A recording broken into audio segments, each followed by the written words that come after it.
ഹോങ്കോങ്ങിനെതിരെ കൊച്ചിയിൽ ഇന്ത്യ മികച്ചൊരു വിജയം നേടുമ്പോൾ നമുക്കൊപ്പം മുൻ ഇന്ത്യൻ താരമായ അനസ് എടത്തൊടികയാണ് ചേരുന്നത്. അനസിക, ഒരു ഗംഭീരമായ വിജയം തന്നെയാണ് സ്വന്തം കാണികൾക്ക് മുന്നിൽ. കാരണം 2016 ഇന്ത്യ തുർക്ക്മെനിസ്ഥാനെതിരെ ഈ ഗ്രൗണ്ടിൽ നടക്കുമ്പോൾ 3000-ൽ താഴെ കാണികൾ ഉണ്ടായിരുന്നുള്ളൂ. ഒരു നിറഞ്ഞ കാണിക്കൂട്ടം തന്നെ വരികയാണ്. ഒരു മുൻ ഇന്ത്യൻ താരം എന്നുള്ള നിലയ്ക്ക് എത്രമാത്രം സന്തോഷമുള്ള കാര്യമാണ്? ഒരുപാട് സന്തോഷം. ഇന്ത്യ വിൻ ചെയ്യുന്ന കാണുന്നതിൽ ആക്ച്വലി ഒരുപാട് ഹാപ്പി മൂമെൻ്റ് ആണ്.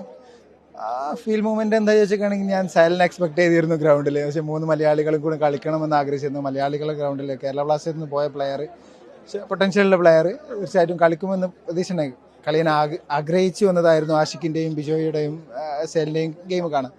സോ അതല്ലാതെങ്കിൽ റിസൾട്ട് പോസിറ്റീവ് റിസൾട്ടായി ഒരുപാട് സന്തോഷം. അങ്ങനെ കോച്ച് ഖാലിദിന്റെ കൂടെ അനസിക കളിച്ചിട്ടുണ്ട്, എനിക്ക് തോന്നുന്നു മുംബൈയിലാണെന്ന് തോന്നുന്നു.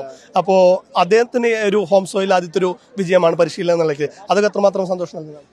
ഹങ്കറാണ്, വിന്നിങ് കേപ്പബിളുള്ള കോച്ചാണ്, എക്സ്പീരിയൻസ് കോച്ചാണ്, ഇന്ത്യൻ ഫുട്ബോളിനെ കുറിച്ചിട്ട് നന്നായിട്ട് അറിയുന്ന കോച്ചാണ്. തീർച്ചയായിട്ടും കേരളത്തിലുള്ള മാച്ച് വിൻ ചെയ്യാന്ന് പറയുന്ന ഒരു പോസിറ്റീവ് വൈബ്സ് ഫാൻസിനുണ്ടാക്കും, ഇന്ത്യൻ പ്ലേയേഴ്സിനുണ്ടാക്കും. So happy moments. അങ്ങനെ പുള്ളി തന്നെ പരിശീലിപ്പിച്ചെടുത്ത ജൂനിയർ ടീം അണ്ടർ-23 ഒരു ഗംഭീരമായ പ്രകടനമാണ് നടത്തിക്കൊണ്ടിരിക്കുന്നത് സീനിയർ ലെവലിൽ. ഇപ്പം നമ്മൾ ഈ ഒരു വിജയം വിജയിച്ചെങ്കിൽ പോലും നമുക്ക് ഏഷ്യൻ കപ്പിന് പോലും യോഗ്യതയില്ല എന്നുള്ള സത്യം അവിടെയുണ്ട്. ജൂനിയർ ടീം പല കാറ്റഗറിയിൽ ഇന്ത്യ ഇപ്പോൾ ഗംഭീരമായിട്ട് കയറി വരുന്നുണ്ട്. അതൊക്കെ എത്രമാത്രം പോസിറ്റീവായിട്ട് ഘടകങ്ങളാണ്? നഷാദ് മൂസയുടെ അണ്ടറിൽ നിന്നുള്ള ടീമും നന്നായിട്ട് പെർഫോം ചെയ്യുന്നുണ്ട്. വിവിയാനയുടെ അണ്ടറിലുള്ള പ്ലേയേഴ്സും നന്നായിട്ട് പെർഫോം ചെയ്യുന്നുണ്ട്. തീർച്ചയായിട്ടും ഇന്ത്യൻ ഫുട്ബോളിന് നല്ല ഹോപ്പുകൾ തന്നെ. അതുപോലെ തന്നെ നമ്മൾ അസോസിയേഷനുകളും AFF ഒന്നും കൂടെ നല്ല ശക്തമായിട്ട് നല്ല ടോപ്പ് ടീമിനോട് ഫ്രണ്ട്ലി മാച്ച് കളിക്കുകയാണെന്നെങ്കിൽ തീർച്ചയായിട്ടും പോസിറ്റീവ് റിസൾട്ട് നമുക്കുണ്ടാകും. വെൽ എക്സ്പീരിയൻസ് പ്ലേയേഴ്സ് നമുക്ക് കാഴ്ചവെക്കാൻ സാധിക്കും. അപ്പം തന്നെ ഇതൊരു നാണക്കേട് എന്ന് പറയുന്നത് നമ്മുടെ ദേശീയ ടീം കോച്ചിനെ വരെ ഇവിടുന്ന് ഇറക്കി വിടേണ്ട ഒരു സാഹചര്യമൊക്കെ ഉണ്ടായിട്ടുണ്ടായിരുന്നു.